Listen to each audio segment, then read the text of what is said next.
जिला पुलिस अधीक्षक धर्मेंद्र सिंह के नेतृत्व में डीएसटी टीम, क्यूआरटी टीम एवं कई थानों की पुलिस टीमों ने बजरी माफियाओं की तलाश में मोरोली में दी दबिश। मोरोली मोड़, पचगांव चौकी, औंडला रोड एवं राजाखेड़ा बाईपास पर नाकाबंदी कर की सघन चेकिंग के दौरान 3 ट्रैक्टर एवं करीब 150 मोटरसाइकिलों को किया जब्त। कई संदिग्ध हिरासत में। जिला पुलिस अधीक्षक धर्मेंद्र सिंह के नेतृत्व में आज वांछित बजरी माफियाओं की तलाश में भारी पुलिस बल के साथ गांव मोरोली में दबिश दी गई एवं मोरोली मोड़, पचगांव चौकी, औड़ेला रोड व राजाखेड़ा बाईपास पर नाकाबंदी कर वाहनों की सघन चेकिंग की और चेकिंग के दौरान 3 ट्रैक्टर व करीब 150 मोटरसाइकिलों को जब्त किया गया। इस दौरान वृत्ताधिकारी ब्रत Dholpur, DST team, QRT team, थाना कोतवाली, थाना निहालगंज, महिला थाना व थाना सदर व साइबर सेल के पुलिस जाब्ते ने वांछित बजरी माफियाओं की तलाश की एवं नाकाबंदी के दौरान कई संदिग्धों को हिरासत में लिया गया। पुलिस की कार्रवाई अभी जारी है।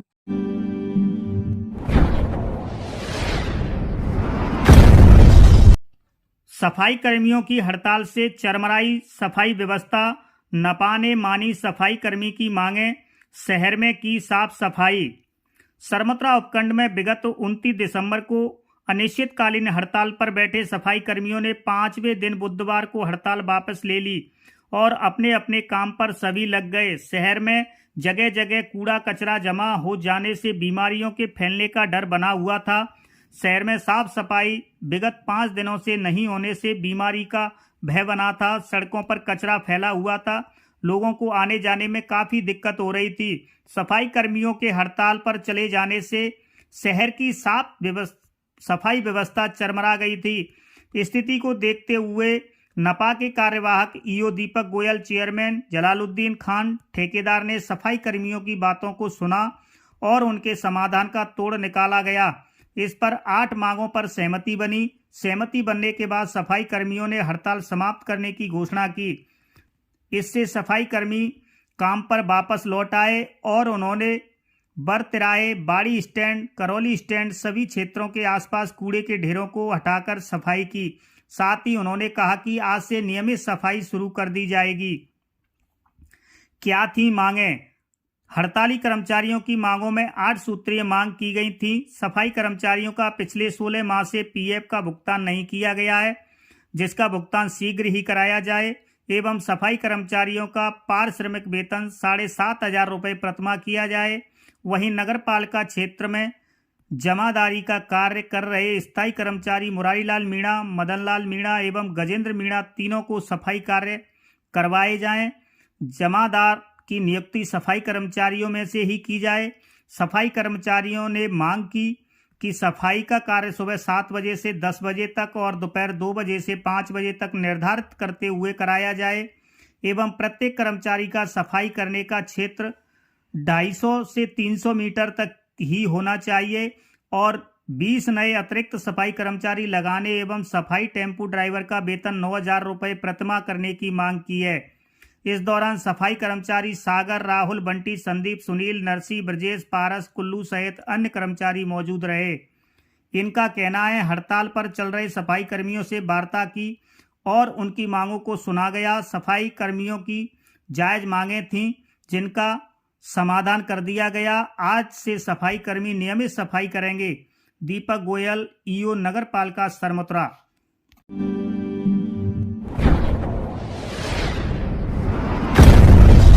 गश्त पर निकले सीओ सिटी पर बजरी माफियाओं ने किया जानलेवा हमला। सोमवार देर रात गश्त पर निकले सीओ सिटी पर बजरी माफियाओं ने जानलेवा हमला कर दिया।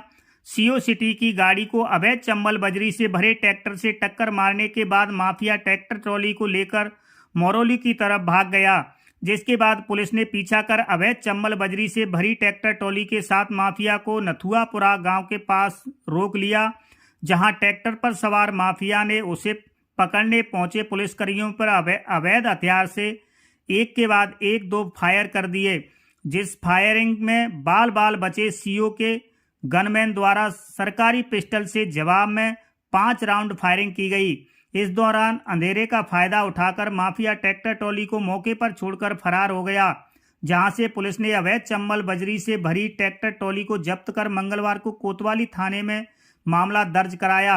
सीओ द्वारा दर्ज कराए गए मामले में बताया गया कि गश्त के दौरान मोरौली रोड मोड़ पर बजरी से भरे ट्रैक्टर को पूछताछ के लिए रोकने पर ट्रैक्टर पर सवार माफिया ने ट्रैक्टर को सीओ की गाड़ी पर चढ़ा दिया, जिसमें सीओ की गाड़ी के आगे का हिस्सा क्षतिग्रस्त हो गया। इस दौरान साथ में मौजूद कोतवाली थाना प्रभारी अनिल जसोरिया और निहालगंज थाने के पुलिस कर्मियों ने नथुआपुरा में ट्रैक्टर की घेराबंदी कर ली, जहां माफिया ने पुलिस पर फायरिंग कर दी। सुप्रीम कोर्ट से प्रतिबंधित है चंबल बजरी। सीओ सिटी ने बताया कि चंबल घड़ियाल अभ्यारण्य क्षेत्र होने की वजह से चंबल नदी से बजरी निकासी पर सुप्रीम कोर्ट का प्रतिबंध है, जिसके बावजूद माफिया चोरी छुपे बजरी की तस्करी करते हैं। उन्होंने बताया कि सोमवार देर रात को गश्त के दौरान माफिया ने उन पर हमला किया, जिसके बाद ट्रैक्टर ट्रॉली को पकड़ लिया गया। तो वहीं मौके से फरार माफिया की पहचान कराई जा रही है। हुआ है रात को सर। हाँ, जिस प्रकार से उसने ट्रैक्टर को हमारी गाड़ी से भिड़ाया था और जिस प्रकार फायर किया था और बार बार रास्ते में वो गाड़ी से टक्कर मारने की कोशिश कर रहा था, तो एक प्रकार से जानलेवा हमला करने का प्रयास किया गया है।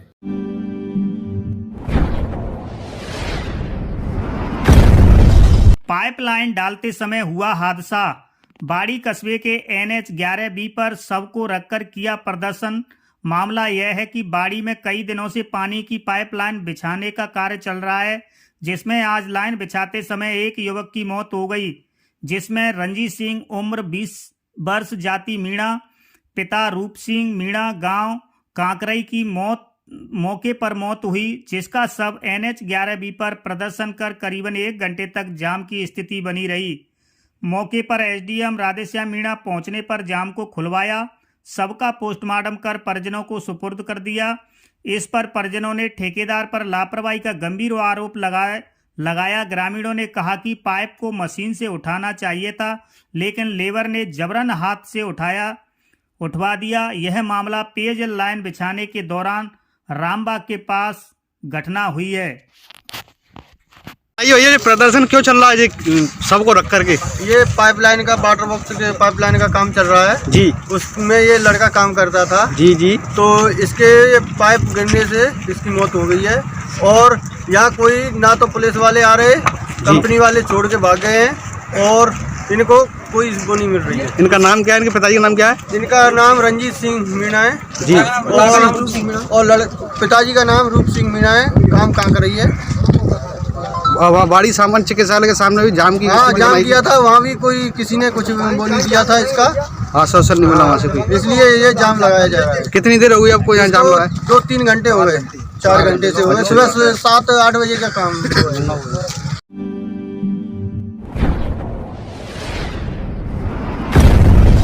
3 साल से लापता अशोक परिजनों को सौंपा अपना घर आश्रम। बाड़ी में मिला खुशी से नम हुई आंखें। अशोक सरोदे का अपने घर वापसी का सपना बुधवार को पूरा हो गया। सिंदेवद गांव जालाना महाराष्ट्र निवासी अशोक, जो 3 वर्ष पहले मानसिक स्थिति खराब होने के कारण अपने घर से निकल गए, यह दर दर की ठोकर खाते हुए दिल्ली के कनॉट प्लेस पहुंच गए थे, जो अपना घर आश्रम भरतपुर के माध्यम से स्थानांतरित होकर दिनांक 9 अगस्त 2021 को अपना घर आश्रम बाड़ी में सेवा एवं उपचार हेतु भर्ती किए गए थे, जहां इनकी तबीयत में सुधार होने पर इन्होंने अपना नाम पता बताया। अपना घर बाड़ी के कार्यालय प्रभारी राजकुमार गर्ग ने उक्त प्रभु जी के पते पर संपर्क किया और कई प्रयास करने के पश्चात इनके चाचा और जीजा से संपर्क हुआ। इसकी सूचना मिलते ही इनकी पत्नी शारदा और इनके पुत्र विजय लेने के लिए अपना घर आश्रम बाड़ी पहुंचे। अशोक प्रभु जी के पुत्र विजय ने बताया कि पापा की मानसिक स्थिति ठीक न होने के कारण यह करीब 3 वर्ष पूर्व घर से निकल गए थे। तब मैं कक्षा 10वीं में पढ़ता था। इधर पढ़ाई का टेंशन, उधर पिताजी की तलाश, यह मेरी जिंदगी का क्रम बन गया। काफ़ी कोशिश करने के बाद हम पिताजी को खोज नहीं पाए। अपने पिताजी को अपना घर आश्रम बाड़ी में सकुशल पाकर खुशी से आंखें नम हो गईं। इस मौके पर अपना घर आश्रय सचिव उषा मित्तल, अपना घर सेवा समिति महिला अध्यक्ष बिमला गर्ग, वित्त सचिव विनोद गोयल, राजकुमार गर्ग, मनीष गर्ग, नितेश प्रजापति, लालजीत, राकेश, भगवान दास, प्रेम सिंह सेवा साथी मौजूद रहे। अब इन्होंने अपने घर का पता बताया है, तो इनकी पत्नी और बेटे इनको लेने के लिए आए हैं। इनके तीन लड़कियां हैं, जो 2 की शादी पहले हो चुकी थी, 1 की बाद में हुई है, और इनका बच्चा है साथ में, पत्नी है। आज ये अपने घर जा रहे हैं, तो ये बहुत खुश हैं अपने परिवार से मिल करके।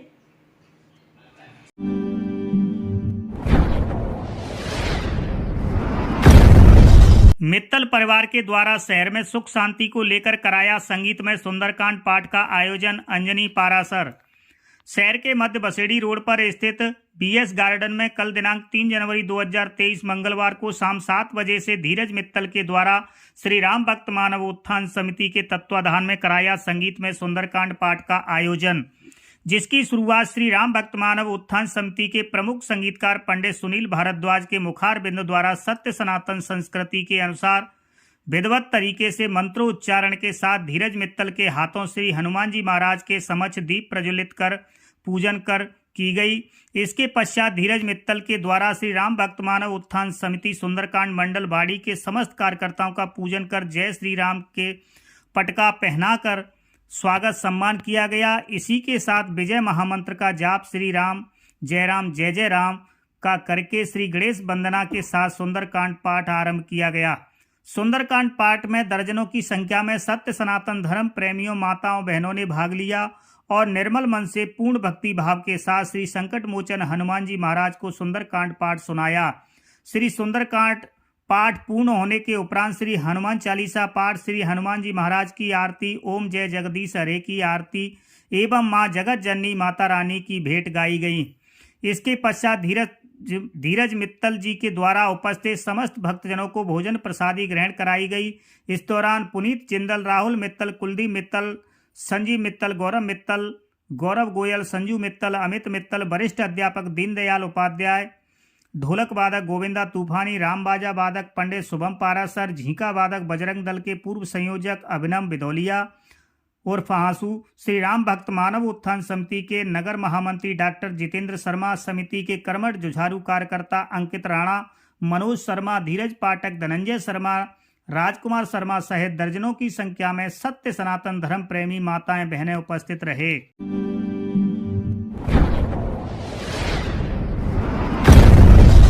शिक्षा के साथ चिकित्सा का भी रखेंगे विशेष ध्यान। जनता क्लिनिक जनता को समर्पित। शोभा रानी कुशवाहा। धौलपुर शहर के बड़ा हैदर साहब में आज शहरी स्वास्थ्य कल्याण केंद्र जनता क्लिनिक का शुभारंभ किया गया। इस दौरान विधायक शोभा रानी कुशवाहा जनता क्लिनिक के शुभारंभ में फीता काटकर जनता क्लिनिक का भ्रमण किया, तो वहीं मौजूद स्टाफ एवं जनता के बीच विधायक शोभा रानी कुशवाहा ने कहा कि राज्य सरकार चिकित्सा के साथ साथ स्वास्थ्य का भी विशेष ध्यान रख रही है, इसलिए हमारे वार्ड में जनता क्लिनिक खोला गया है, जहां आम जन को बेहतर चिकित्सा उपलब्ध कराई जाएगी। इस दौरान जिला कलेक्टर अनिल कुमार अग्रवाल, मुख्य शिक्षा अधिकारी सहित एवं जिले के पत्रकार गण व अन्य लोग मौजूद रहे।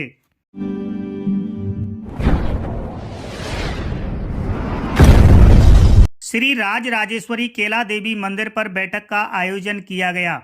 श्री राज राजेश्वरी कैला देवी मंदिर पर आगामी 8 जनवरी से 17 जनवरी तक होने वाले कार्यक्रम को अंतिम रूप देने के लिए शहर की स्वयंसेवी संस्थाओं एवं गणमान्य नागरिकों की एक बैठक दिनांक 3 जनवरी को शाम मंदिर प्रांगण में अध्यक्ष राजेश गर्ग की अध्यक्षता में हुई, जिसमें पूर्व की 18 दिसंबर को ही बैठक में जिन स्वयंसेवी संस्थाओं तथा महानुभावों ने दायित्व लिए थे उनको व्यवस्थाओं को सौंपा गया।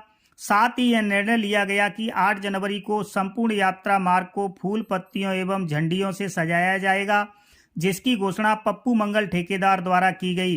कलश यात्रा में सर्वप्रथम मां की ध्वजा, इसके बाद कलश लिए हुए महिलाएं, साथ ही सभी भक्तगण, इसके बाद सभी देव जिनकी प्रतिष्ठा होनी है। मां की सवारी 2 विशाल सिंह मां का गुणगान करते हुए जगदम्बा कीर्तन मंडल सहित एक बग्गी पर मां की सवारी बैंड बाजों के साथ निकाली जाएगी।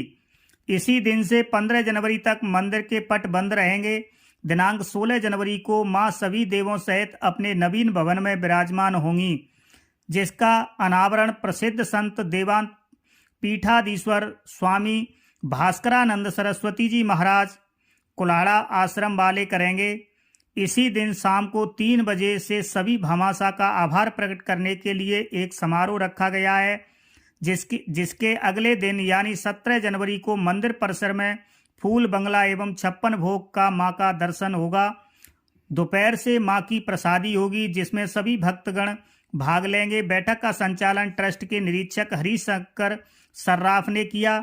इस अवसर पर बोलते हुए मंदिर निर्माण संयोजक प्रदीप बंसल ने कहा कि मां के पट बंद होने का मतलब यह नहीं है कि हमें उनका दर्शन नहीं होगा, बल्कि सभी भक्तजन अपने अपने घरों के मंदिर में यह मानते हुए उक्त दिवसों में मां खुद हमारे घर पर पधारी है, मां को स्थान दें तथा पूजन अर्चन दीप जलाएं और समग्र खुशहाली की प्रार्थना करें।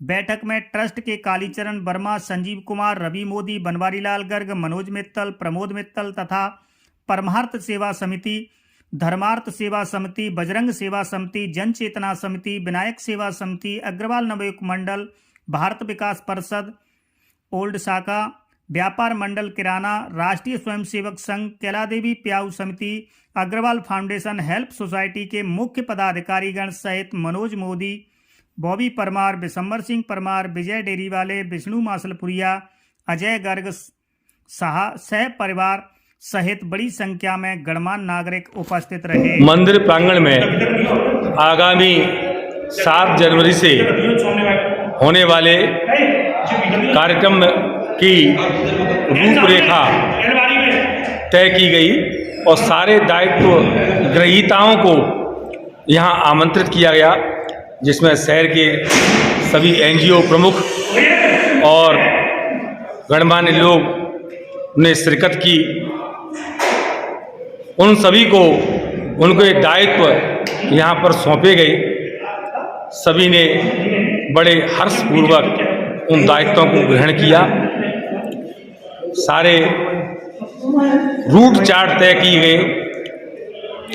जो आगामी 8 जनवरी को कलश यात्रा निकलेगी वह मंदिर प्रांगण से शुरू होकर Ambedkar park, Bharadwaj market, hospital road, Sitaram Bazar, Lohar बाजार, सराफा बाजार, किला गेट, कोटपाड़ा, उन्हें महाराज बाग होते हुए मंदिर परिसर पर पधारेगी। उसमें सभी जो कलशधारी महिलाएं हैं, स्त्री पुरुष जो साथ चल रहे हैं, उन सभी का भोजन प्रसादी भी होगा। और दिनांक 16 को जो भव्य अनावरण होगा वह वेदांत पीठाधीश्वर श्री श्री भास्करानंद जी महाराज जो कुलाड़ा आश्रम में निवास करते हैं, वो विद्वान संत इसका अनावरण करेंगे। माता रानी 16 तारीख को ऊपर विराजमान होंगी। हम मंदिर ट्रस्ट की ओर से सभी भक्तजनों को यह अपील करते हैं कि 16 तारीख को यहाँ पर पधारें और ऊपर जो नए स्थान पर माता रानी विराजमान होंगी उनके दर्शन लाभ प्राप्त करें। दिनांक 8 तारीख से और 15 तारीख तक मंदिर के पट पूर्ण रूपेण बंद रहेंगे। वहाँ कोई दर्शन नहीं होगा, लेकिन जो मन के द्वारा जो दर्शन है वो आप सभी को होंगे। हम आग्रह करते हैं कि आप अपने अपने घरों पर, अपने अपने घर के मंदिर पर माता रानी को स्थान दें और ये सोचकर कि माता रानी इन दिनों हमारे द्वार पधारी है, आप उसका पूजन करें, अर्चन करें, बंदन करें, रंगोली सजाएं, 17 के बारे में और इस तरह का भाव लेकर के आप निरंतर उनकी पूजा सेवा करें।